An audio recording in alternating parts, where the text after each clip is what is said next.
Ada banyak orang yang merasa hidupnya tidak baik-baik saja karena tidak punya penghasilan, tidak punya pekerjaan.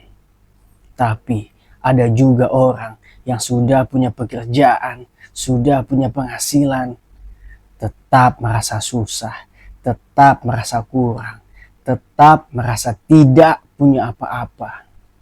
Yaitu mereka yang tidak mau mensyukuri kehidupan.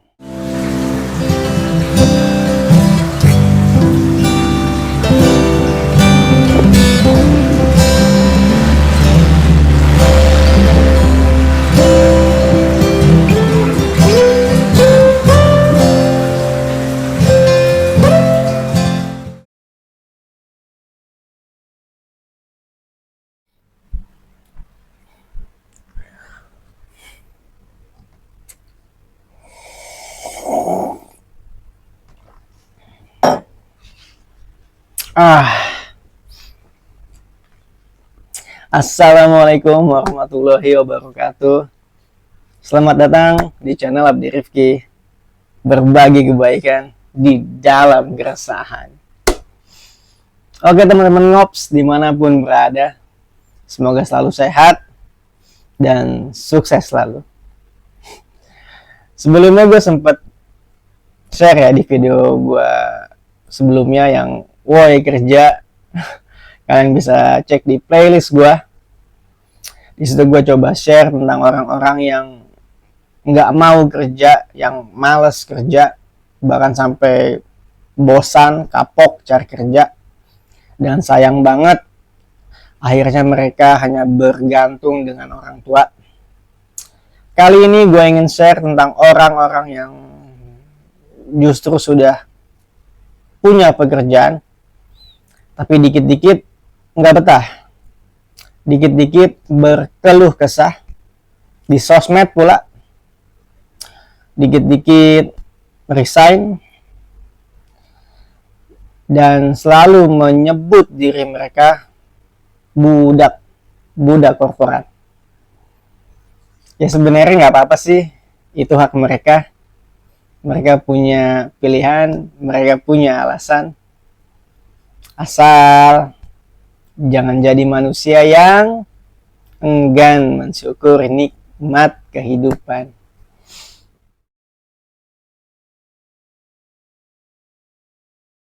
Oke, ngomongin budak sebenarnya cukup ambigu ya.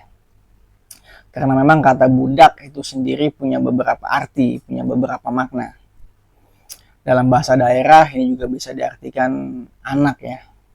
Jadi ada orang-orang dari daerah tertentu yang umum mengatakan atau menggunakan kata budak ini kayak eta budak, budak eta, budak iya, budak iya. Normal aja gitu loh. Umum karena memang ya artinya anak.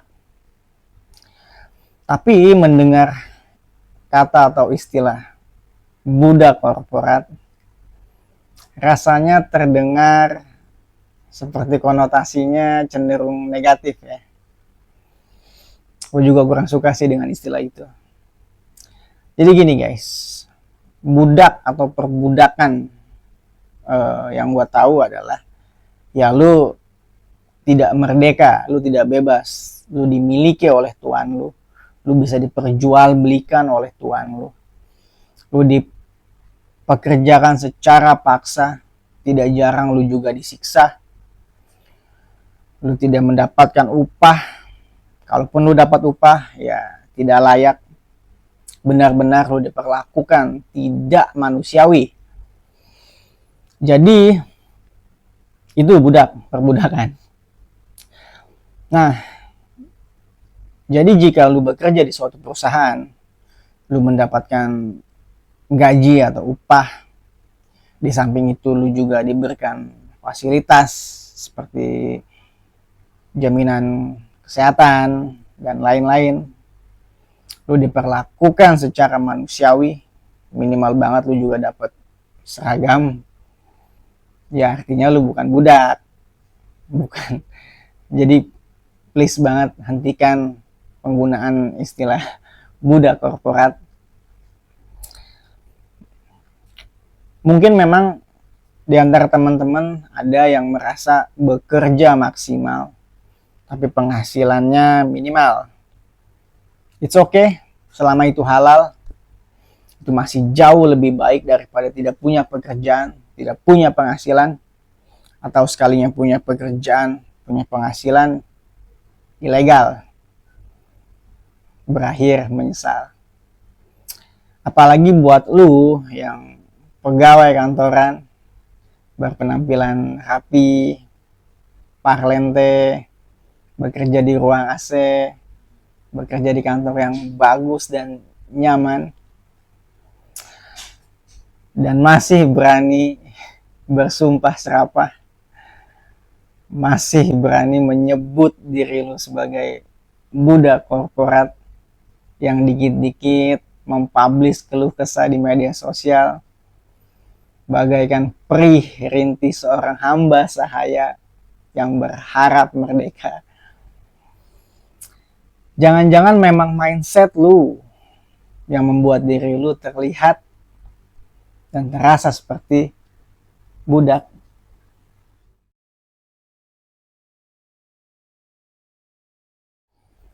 Bagi gue pribadi, bersyukur itu penting ya. Bersyukur adalah pondasi. Bersyukur adalah kunci.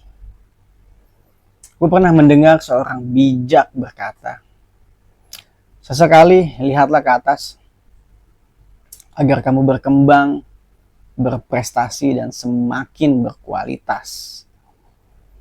Tapi pastikan kakimu tetap berpijak ke tanah dan lihatlah ke bawah agar kamu rendah hati dan bersyukur, agar kamu terhindar dari musibah.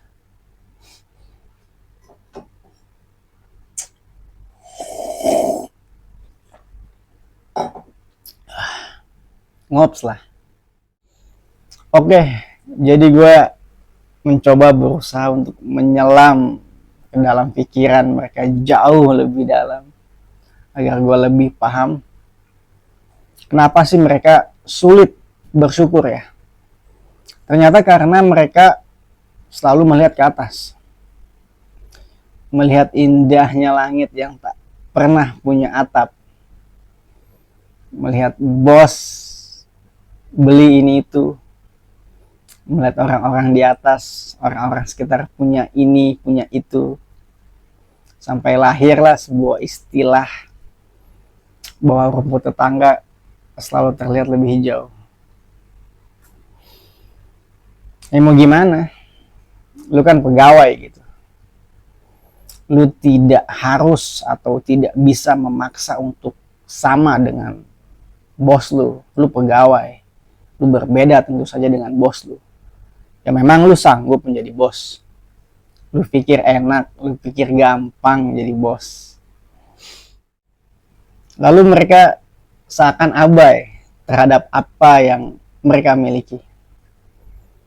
Mereka lupa semua proses yang sudah dilalui. Mereka lupa dulunya orang susah. Lalu akhirnya punya pekerjaan, punya penghasilan, bisa beli ini itu, beli pakaian. Mungkin dulunya HP-nya Samsung atau Somai. Sekarang HP-nya Apple. Dulu bawa motor Beat, sekarang bawa Vespa Matic. Dulu belum punya rumah, sekarang sudah bisa beli rumah. Lupa semua itu lupa. Di pelupuk mata hanya terlihat sesuatu yang tidak ada, hanya melihat sesuatu yang belum mereka miliki, hingga kian terobsesi, lalu akhirnya menjadi enggan untuk mensyukuri.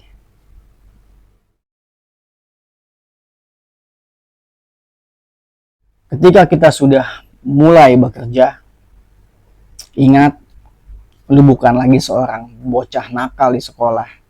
Lu bukan lagi seorang anak papa, anak mama yang senantiasa dimanja. Lu adalah seorang profesional. Lu dibayar atas kinerja, atas keahlian, kontribusi, bahkan prestasi lu bagi perusahaan. Jadi fokus aja dengan job desk lu. Fokus dengan tujuan lu bekerja. Terlepas dari itu, lu dapat lingkungan kerja yang nyaman, ya itu bonus kenikmatan. Jangan selisih paham dikit, gesekan dikit, langsung gak betah, bikin status. Lingkungan kerja gue toksik. Fix resign. Diomelin bos dikit, bikin status lagi, fix resign. Gaji kurang dikit, bikin status lagi, fix resign. Ya sebenarnya itu hak lu juga sih, ya bebas aja sebenarnya, terserah lu. Tapi ya gimana ya, bukankah hal seperti itu merupakan sebuah keniscayaan di dalam kehidupan yang dimanapun lu berada hampir pasti lu temukan. Tapi mari coba kita renungkan. Jangan berharap dunia yang beradaptasi terhadap kita. Barangkali kitalah yang harusnya beradaptasi terhadap dunia. Dan coba introspeksi. Apakah kita sudah cukup pas, sudah cukup luas dalam bergaul? Apakah kita sudah cukup memahami dan menguasai job desk yang diberikan? Apakah kebutuhan utama kita sudah tercukupi? Dari perenungan itu harapannya akan lahir sebuah kesadaran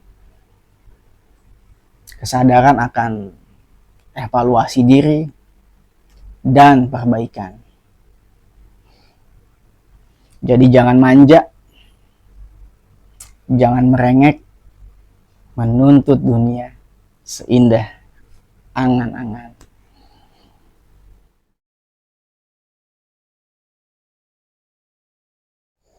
Apapun pekerjaan, berapapun penghasilan, menurut gua semua akan terasa baik-baik saja jika lu bisa mencintai apa yang lu jalani dan lu mau mensyukuri apa yang lu miliki.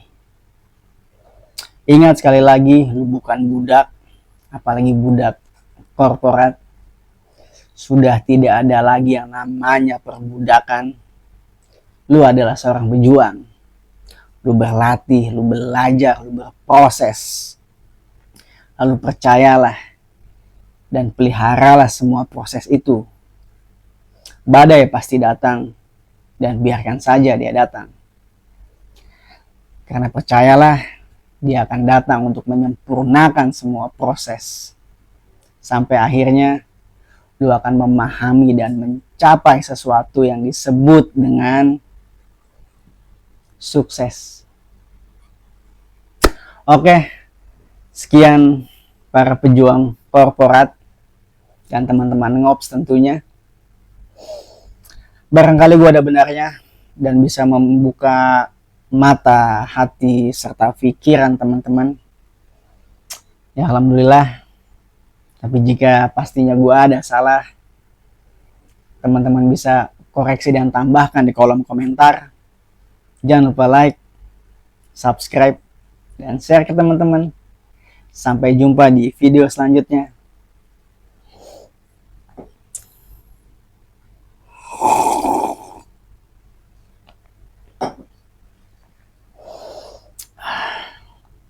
Sehat dan sukses selalu. Ngops lah.